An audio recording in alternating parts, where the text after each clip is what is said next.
নমস্কার বন্ধুরা, আজকে এমন কিছু কেস নিয়ে আলোচনা করব যার একটা হচ্ছে হাইকোর্টের সিঙ্গেল বেঞ্চে বর্তমানে রয়েছে, আরেকটি সুপ্রিম কোর্টের অর্ডার রয়েছে। যে কেস এবং অর্ডারটি বর্তমানে যে প্রাইমারি বিভিন্ন স্কুলগুলোতে অ্যাসিস্ট্যান্ট টিচার নিয়োগের ওপর যে একটা খাড়া ঝুলছে, বা এসএসসির প্যানেল সম্পূর্ণ বাতিল করে দিয়ে যোগ্য অযোগ্য সকলেরই চাকরি চলে গেছে, তার একটি দৃষ্টান্ত হিসাবে কাজ করতে পারে। এই কেসটি হচ্ছে 2006 থেকে 2010 সাল পর্যন্ত পশ্চিমবঙ্গে প্রাইমারিতে যে অ্যাসিস্ট্যান্ট টিচার পদে রিক্রুটমেন্ট হয়েছিল, সেখানে বেশ কিছু ক্যান্ডিডেটদের বাদ দেওয়া হয়েছিল যারা কিনা রাজ্য সরকারেরই অনুমোদিত বিভিন্ন ট্রেনিং ইনস্টিটিউট থেকে তাদের ট্রেনিং নিয়েছিলেন, কারণ সেই সময় এনসিটির সেই সমস্ত ট্রেনিং ইনস্টিটিউটের কোনো অনুমোদন ছিল না। দেখুন কেমন ভুক্তভোগী তারা রাজ্য সরকারে বসবাস করে রাজ্য সরকারের অধীনের ইনস্টিটিউটগুলো থেকেই করলেন ট্রেনিংটা, কিন্তু পরবর্তীকালে দেখা গেল এনসিটির অনুমোদন নেই বলে তাদের চাকরি হলো না। এইবারে সেই ক্ষেত্রে সুপ্রিম কোর্ট এমন একটি রায় দিয়েছে, যে রায়ের ফলে এই সমস্ত যারা ক্যান্ডিডেট রাজ্য সরকার অনুমোদিত ট্রেনিং ইনস্টিটিউট থেকে চাকরি করছেন বা চাকরির পরীক্ষায় অংশগ্রহণ করেছিলেন, তারা চাকরি পাবে। কিন্তু সেক্ষেত্রে যারা অলরেডি চাকরি করছেন তাদের কারো চাকরি যাবে না, তাদের চাকরি সুরক্ষিত রেখে, এবং কেবলমাত্র যারা পিটিশনার হয়েছিলেন একটি নির্দিষ্ট সময়ের মধ্যে, শুধুমাত্র তারাই গ্রহণযোগ্য হবেন। দেখা হবে তাদের মেরিট লিস্টে নাম আসছে কিনা, যদি আসে তাদের সুপার নিউমারি পোস্ট তৈরি করে কিন্তু চাকরি দিতে হবে, অ্যাপয়েন্টমেন্ট দিতে হবে, নিয়োগ করতে হবে। এই রায়টি অত্যন্ত তাৎপর্যপূর্ণ। একদিকে প্রাইমারিতে যেখানে মাত্র 5 নম্বর আছে 50-এর মধ্যে ওএমআর শিট নিয়ে টেট পরীক্ষায়, সেই টেট পরীক্ষা নিয়ে কত প্রশ্ন, অথচ ভুক্তভোগী হচ্ছে অনেক যোগ্য সাধারণ পরিবারের ছেলেমেয়েরা যারা অ্যাসিস্ট্যান্ট টিচার পদে বর্তমানে কর্মরত। আবার এসএসসি যে প্যানেলটা ক্যান্সেল হয়ে গেল, সেখানে রায়ে পরিষ্কার যে বেশ কিছু যোগ্য ক্যান্ডিডেট এবং বেশিরভাগই যোগ্য ক্যান্ডিডেট, কিন্তু টেইন্টেড আর নন টেইন্টেড সেপারেশন হয়নি বলে, যোগ্য অযোগ্য সেপারেশন হয়নি বলে যোগ্যরাও আজ বঞ্চিত। তো সেই ক্ষেত্রে যোগ্য এবং অযোগ্য সেপারেশনের দায়িত্ব এসএসসি কে নিতে হবে, আমি আগেও বলেছি, এবং এসএসসি সেই দায়িত্ব কিছুটা নেবে বলেছে, কিন্তু কমপ্লিটলি তাদের দুটো লিস্ট, সেপারেট লিস্ট জমা করতে হবে আলটিমেটলি। এবং এই ক্ষেত্রে কিন্তু সুপ্রিম কোর্ট সুরাহা হয়ে আসতে পারে। কিরকম? এই যে সুপ্রিম কোর্টের সিভিল অ্যাপিলটা, তারা আন্ডার আর্টিকেল 142 রিলিফটা দিয়েছেন। আর্টিকেল 142 তে সুপ্রিম কোর্টের ক্ষমতা রয়েছে হাইকোর্টের বা যে কোনো কোর্টের কোনো অর্ডার যেটা আছে সেটাকে তার মধ্যে না ঢুকেও কমপ্লিট জাস্টিস করতে, সম্পূর্ণ যে বিচার সুবিচার সেটা প্রতিষ্ঠা করতে সে নিজে স্বাধীনভাবে একটি অর্ডার দেবে। সেই অর্ডারের আন্ডারেই অর্ডার করা হয়েছে, কারণ এই কেসটিতে হাইকোর্টের যে আইনি যুক্তি তার মধ্যে সুপ্রিম কোর্ট কিন্তু ঢোকেনি। কি হয়েছিল এই রায় থেকে দেখুন। এই কেসটি কিন্তু 30 এপ্রিল 2024 মাননীয় বিচারপতি রাজশেখর মান্থার এজলাসে ওঠে, যে 2005-06 সালে যারা টিচার রিক্রুটমেন্ট প্রসেসে অংশগ্রহণ করেছিলেন, যেটা আমি আগেই বললাম, যেটা শেষ হয়েছে 2010 সালে, যেখানে দেখা যাচ্ছে যে অনেকের ট্রেনিংটা শুধু রাজ্য সরকার থেকে হয়েছিল, তাদের কিন্তু অ্যাপয়েন্টমেন্ট দেয়নি। সুপ্রিম কোর্টের রায়ে তাদের অ্যাপয়েন্টমেন্ট দিতে বলা হয়েছিল, রাজ্য এখনো পর্যন্ত দেয়নি।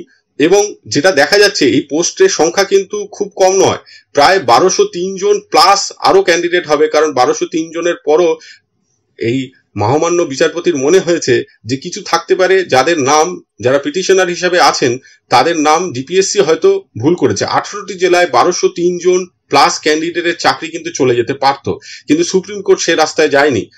সেই রায়টাও আমি আপনাদের দেখাবো, সুপ্রিম কোর্টের রায়টাও আমি আপনাদের দেখাবো। এবং যেটা এখনো পর্যন্ত এরা রিক্রুটমেন্ট পায়নি, কমিশনার অফ স্কুল এডুকেশনকে বলা হয়েছে যে এদের লিস্টটা পাবলিক করতে হবে, ওয়েবসাইট নিউজ পেপারে অ্যাডভার্টাইজমেন্ট দিয়ে জানাতে হবে যে এলিজিবল ক্যান্ডিডেটরা এই সুপ্রিম কোর্টের যে অর্ডার হয়েছে তার ভিত্তিতে আবেদন করতে পারবে। সকলের আবেদন নিতে হবে।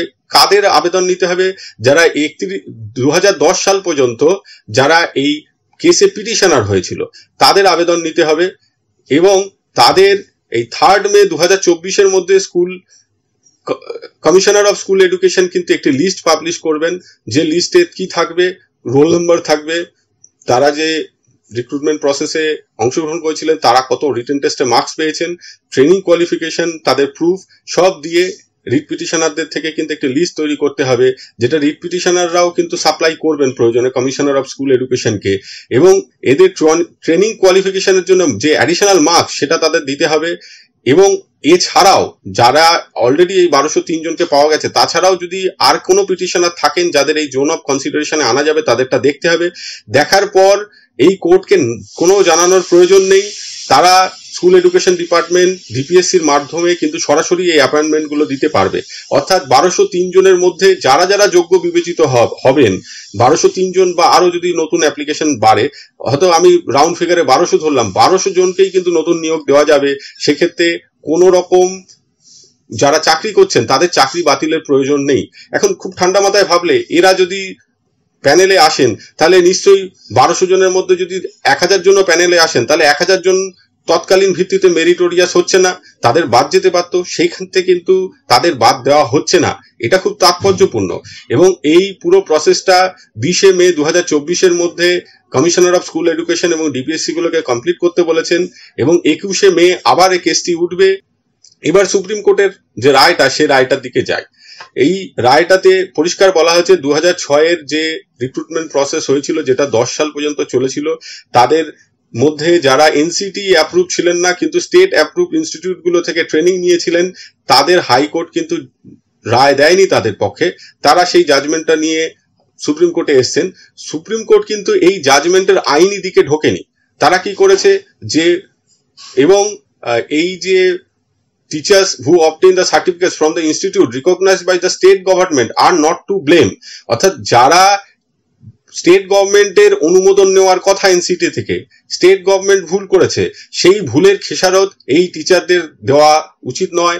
এই টিচার যারা এই ইনস্টিটিউট গুলো থেকে ট্রেনিং করেছে, তাদের দোষ দেওয়া যায় না।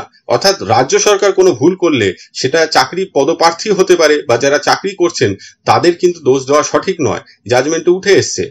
আর সুপ্রিম কোর্ট কি করেছেন, হাইকোর্টের রায়ের আইনি দিকে যাননি, তারা তাদের নিজস্ব যে পাওয়ার আছে আর্টিকেল 142-তে, সেইটা তারা প্রয়োগ করেছেন। প্রয়োগ করে কি করেছেন, তারা বলেছেন যে 31 ডিসেম্বর 2010 আগে যারা যারা রিট পিটিশন করেছেন সকলকে একদম ডেকে আনেননি, কিন্তু যারা গ্রিভেন্স ছিল, যারা রিট পিটিশন ফাইল করেছেন এবং 31 ডিসেম্বর 2010 আগে রিট পিটিশন ফাইল করেছেন, তাদেরই কেবলমাত্র এই রিলিফটা দেওয়া হয়েছে। এবং তারা ওই ট্রেনিং এর যে অ্যাডিশনাল মার্কস পাবেন সেটা ধরতে হবে, ধরে নতুন করে লিস্ট তৈরি করে তাদের চাকরি দিতে হবে। এই 3 নম্বর পয়েন্টটা খুব important. The aforesaid exercise will however not disturb the person in any manner who have already been appointed. যারা যথারীতি চাকরি করছেন তাদের কিন্তু কোনোভাবে ডিস্টার্ব করতে বলা হয়নি। এটাই তো বিচারের ভালো দিক, যে যারা যোগ্য তাদের কেন হ্যারাস হবে। এটা ভুলটা সম্পূর্ণ রাজ্য সরকারের। তা রাজ্য সরকারের ভুলের জন্য কেন যারা চাকরি করছেন অলরেডি তারাই বা খেসারত দেবেন, বা যারা চাকরি পাননি তারাই বা খেসারত দেবেন? দুপক্ষকেই কিন্তু সুবিচার করেছেন। রাজ্য সরকারের ভুলের জন্য কিন্তু তাদের কোনোভাবে কিন্তু ক্ষতিগ্রস্ত হতে হয়নি। এবং তারা ক্ল্যারিফাই করে দিয়েছেন যে যদি দরকার হয় এর জন্য সুপার নিউমেরি পোস্ট ক্রিয়েট করতে, এবং এই যে ভ্যাকেন্সি গুলো ক্রিয়েট হবে তাতে যত জন যোগ্য বলে বিবেচিত হবে প্যানেলে আসবে, লাস্ট যে ছিল তার সমান বা তার থেকে বেশি নাম্বার পাবে, তারা প্রত্যেকটি জেলায় 18টি জেলায় কিন্তু চাকরি পাবে। অত্যন্ত ভালো রায়। এই রায় আমরা দেখতে পাচ্ছি রাজ্য সরকারের দিক থেকে ভুল হয়েছে, নিয়োগকারী সংস্থার দিক থেকে ভুল হয়ে থাকলে হতে পারে, তার মধ্যে সুপ্রিম কোর্ট যায়নি। যারা চাকরি করছে তাদের চাকরি ডিস্টার্ব করেনি, পাশাপাশি যারা যোগ্য তাদেরকেও সুবিচার দিয়েছেন। এরকম একটি রায় যদি এসএসসি প্যানেল বাতিল মামলায় আমরা দেখতে পাই, যেখানে যারা নিশ্চিতভাবে অযোগ্য তাদের শাস্তি হোক, তাদের চাকরি বাতিল যাক, কিন্তু যোগ্যদের চাকরি বাঁচুক, এবং যত পোস্ট অযোগ্যদের জন্য বাতিল হলো সেই পোস্টগুলোতে যারা পিটিশন ফাইল করেছেন বা যারা যোগ্য তাদের নিয়োগ হোক। আবার প্রাইমারির ক্ষেত্রেও যারা যোগ্য এতদিন ধরে চাকরি করছেন, টেট পরীক্ষা নিয়ে প্রশ্ন উঠছে, টেট পরীক্ষায় মাত্র রয়েছে 5 নম্বর, তাতে অনেকেই জাস্ট কোয়ালিফাইং মার্কস পেয়ে চাকরি করছেন। তাহলে সেক্ষেত্রে টেট পরীক্ষায় কতটা প্রভাবিত করেছে সম্পূর্ণ নিয়োগ প্রক্রিয়াকে, এটা ভাবতে হবে। তার জন্য এর আগের দিন কিন্তু যখন বিশিষ্ট আইনজীবী বিকাশ রঞ্জন ভট্টাচার্য প্যানেল বাতিলের যে আবেদন করছিলেন রাজশেখর মান্থার বেঞ্চে, তখন তিনি বলেছিলেন যে বিকল্প পথ ভাবুন, প্যানেল বাতিল করবেন না। এত নিয়োগ এক লপ্তে নষ্ট করে দেওয়া যায় না। তাতে করে সারা পশ্চিমবঙ্গের শিক্ষা ব্যবস্থায় এক অসীম শূন্যতা সৃষ্টি হবে, বহু মানুষের জীবন জীবিকা নিয়ে অনিশ্চয়তা তৈরি হবে। এ পথে না গিয়ে বিকল্প পথ ভাবতে হবে, এবং সেই বিকল্প পথের যে রূপরেখা সেটা কিন্তু সুপ্রিম কোর্টের একটি জাজমেন্টে আপনাদের সামনে তুলে ধরলাম।